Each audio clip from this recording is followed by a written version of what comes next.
पद्मनाभं सुरेशं विश्वाधारं गगनसदृशं मेघवर्णं शुभांगं लक्ष्मीकान्तं कमलनयनं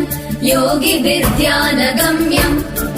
वन्दे विष्णुं भवभयहरं सर्वलोकैकनाथं शान्ताकारं भुजगशयनं पद्मनाभं सुरेशं विश्वाधारं गगनसदृशं मेघवर्णं शुभांगं लक्ष्मीकान्तं कमलनयनं योगिविद्यानगम्यं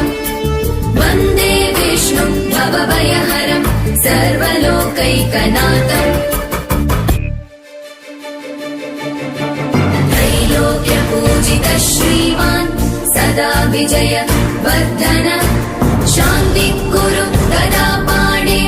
नारायण नमोऽस्तुते त्रैलोक्यपूजितः श्रीमान् सदा विजय वर्धन शान्तिः गदा पाणे नारायण नमोऽस्तुते शान्ताकारं भुजगशयनं पद्मनाभं सुरेशं विश्वाधारं गगनसदृशं मेघवर्णं शुभांगं लक्ष्मीकान्तं कमलनयनं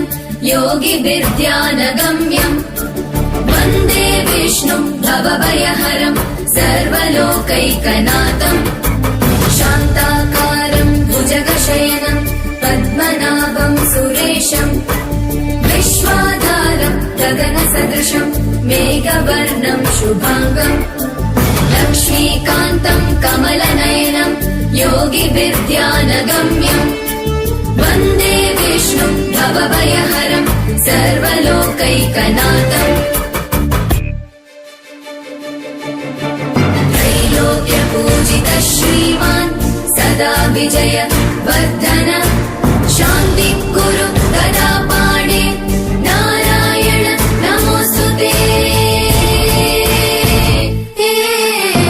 त्रैलोक्यपूजितः श्रीमान् सदा विजय वर्धन शान्तिः गदा पाणे